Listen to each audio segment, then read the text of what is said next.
सबसे अच्छी दोस्त को पता चला कि जब तक वह लड़की को फिज़िकली टच करती है तब तक वो उसके मन की सबसे अंदर की बातें चुरा सकती है। इसलिए स्पीच से पहले उसे लड़की को छूने का मौका मिला और उसने उसका स्पीच ड्राफ्ट चुरा लिया। उसे नहीं पता था कि लड़की के पास एक ऐसा सिस्टम था जो उसके मन के अंदर की बातों को बदल सकता था और उसने काफ़ी पहले से ही सिर्फ़ उसके लिए एक बिल्कुल अलग ड्राफ्ट तैयार कर लिया था। इस बात से बिल्कुल अनजान सबसे अच्छी दोस्त अभी भी सोच रही थी कि जब वो ड्राफ्ट देना ख़त्म कर देगी तो वह लड़की का हैरान चेहरा देखेगी। उसने कभी सपने में भी नहीं सोचा था कि वह खुद जल्दी अपनी पिछली ज़िंदगी में पूरी तरह से बदनाम और बर्बाद हो जाएगी। ठीक इसी तरह सबसे अच्छी दोस्त ने बार-बार लड़की की उपलब्धियों को चुराया था। उसने तो एग्ज़ाम के दौरान लड़की के जवाब भी कॉपी किए थे।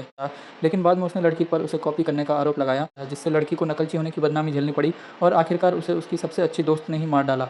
लेकिन उसने कभी उम्मीद नहीं की थी अगले ही सेकंड लड़की का पुनर्जन्म होगा और उसे उसके फाइनल एग्ज़ाम के दिन वापस भेज दिया जाएगा और गलती से उसने थॉट मॉडिफाइंग सिस्टम को एक्टिवेट कर दिया। इस बीच सबसे अच्छी दोस्त जिसे इस बारे में कुछ नहीं पता था, जानबूझकर लड़की के पीछे बैठ गई और जवाब कॉपी करने के लिए उसे छूत रही। उसे नहीं पता लड़की ने अपने मन के अंदर की बातों को गलत जवाबों में बदल दिया था। एग्ज़ाम ख़त्म होने के बाद सबसे अच्छी दोस्त लड़की के पास यह दिखाने के लिए भागी कि उसने कितना अच्छा किया है। लेकिन अचानक उसने देखा कि लड़की एआई क्रिएशन कंपटीशन के लिए साइन अप कर रही है। मौके पर ही सबसे अच्छी दोस्त ने कंपटीशन के लिए लड़की के साथ टीम बनाने का प्रस्ताव रखा।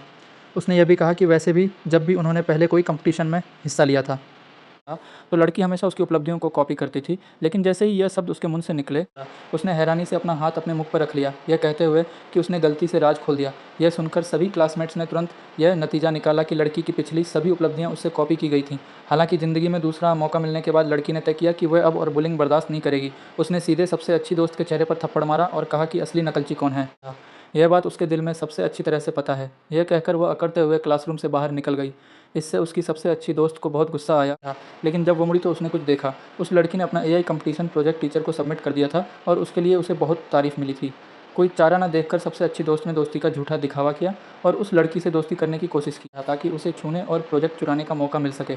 उसे नहीं पता था कि वह लड़की शुरू से ही सावधान थी और उसने खास तौर पर उसके लिए एक प्रोजेक्ट तैयार किया था। तुरंत ही सबसे अच्छी दोस्त ने वो कोड दिखाया जो उसने कथित तौर पर लिखा था सभी क्लासमेट्स के सामने। यह देखकर सभी क्लासमेट्स ने उसकी बहुत तारीफ़ की और उसे सिर्फ एक दोपहर में इतना एडवांस प्रोग्रामिंग कोड लिखने के लिए जीनियस कहा। उन्हें नहीं पता था कि सबसे अच्छी दोस्त पूरी तरह से नाकाबिल और अनपढ़ थी। उसके पास सबसे बेसिक प्रोग्रामिंग स्किल्स भी नहीं थी। उसे कोई अंदाज़ा नहीं था कि उसने क्या लिखा है, लेकिन उसे पक्का यकीन था कि लड़की के अंदर के विचार उसे चैंपियनशिप जीतने में मदद करेंगे। आगे देखने के लिए कमेंट में यस लिखें।